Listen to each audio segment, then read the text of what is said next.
الحمد لله رب العالمين والعاقبة للمتقين والصلاة والسلام على سيد الأنبياء والمرسلين وعن ابن عباس رضي الله تعالى عنهما أن النبي صلى الله عليه وآله وسلم قال في الذي سقط عن راحلته فمات اغسلوه بماء وسدر وَكَفِّنُوهُ فِي ثَوْبَيْنِ متفق علیہ۔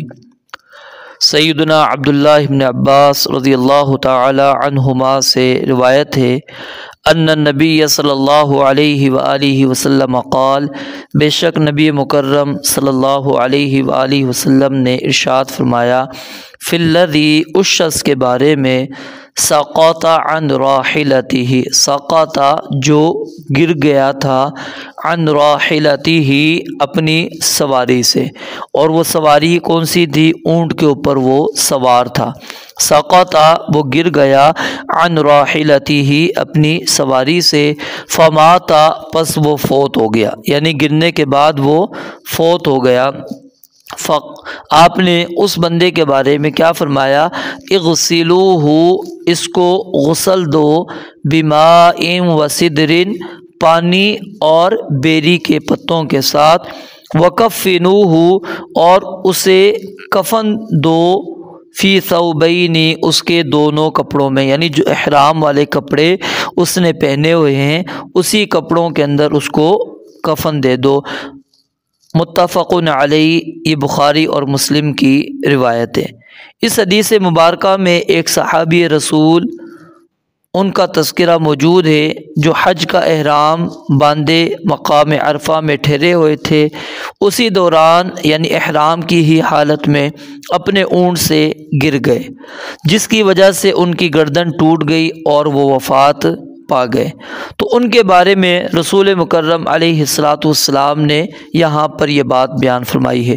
تو یعنی کہ جو بندہ حالت احرام کے اندر ہو اس کو غسل دیا جائے گا، اس کو غسل دیا جائے گا، لیکن کفن نیا استعمال نہیں کیا جائے گا، بلکہ اسی کپڑوں کے اندر جو اس نے احرام والے کپڑے ہیں اسی کپڑوں کے اندر ہی اس کو کفن دیا جائے گا۔ اور نمبر 2، اس کے سر کو ننگا رکھا جائے گا اور خوشبو بھی نہیں لگائی جائے گی۔ حکمت کیا ہے اس میں سر ننگا رکھنے کی؟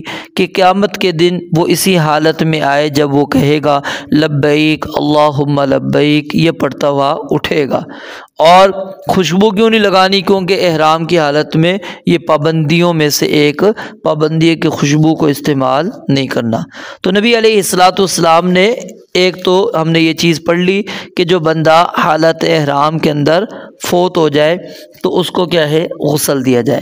اس حدیث مبارکہ کے اندر نبی مکرم علیہ السلام نے کیا کہا کہ اغسلوہ بماء وسدر، کہ ان کو تم غسل دو پانی اور بیری کے پتوں کے ساتھ، یعنی جو بندہ حالت احرام میں بھی فوت ہو جائے اس کو پانی اور بیری کے پتوں کے ساتھ کیا ہے؟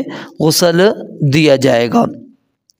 آخر یہ بات سمجھ لیں کہ بیری کے پتوں کا استعمال کرنے کا طریقہ کار کیا ہے۔ یہ 3 طرح ہم اس کو استعمال کر سکتے ہیں۔ پہلا طریقہ کار یہ ہے کہ آپ بیری کے پتوں کو پانی میں ڈال کر اتنے زور سے ہلائیں کہ اس کا جھاگ باہر نکل آئے، اور اس پانی سے میت کے جسم کو مل کر غسل دے دیا جائے۔ دوسرا طریقہ کار یہ ہے کہ پتوں کو پانی کے اندر خوب ابالیں، اور تیسرا طریقہ یہ ہے کہ بیری کے پتوں کو جلا کر راکھ بنا لی جائے اور پھر اسے میت کے جسم پر خوب ملا جائے، اور خالص اور صاف پانی سے میت کو پھر اچھی طرح صاف کر دیا جائے۔ اور اس طرح جو غسل یعنی کہ آپ نے بیری کے پتوں کے ساتھ دینا ہے، یہ غسل ایک ہی مرتبہ ہوگا۔ اور اس کے اندر ایک اور وجہ یہ بیان کی جاتی ہے کہ آخر بیری کے پتوں کے استعمال میں حکمت کیا تھی۔ ایک تو اس سے کیا ہوتا ہے؟ بدن صاف ہو جاتا ہے اور بدن نرم ہو جاتا ہے، اور دوسرا اس پر خرچ بھی نہیں آتا، اور اس دور میں سب سے آسان طریقہ یہی تھا کیونکہ صابن وغیرہ کا استعمال غالباً نہ ہونے کے برابر تھا، تو اس وجہ سے نبی علیہ السلام نے یہ بات کہی۔ تو اس حدیث مبارکہ سے ایک تو مسئلہ یہ ثابت ہو گیا کہ عرفات کے اندر سواری پر جانا جائز ہے۔ نمبر 2، اونٹ کی سواری بھی استعمال کی جا سکتی ہے۔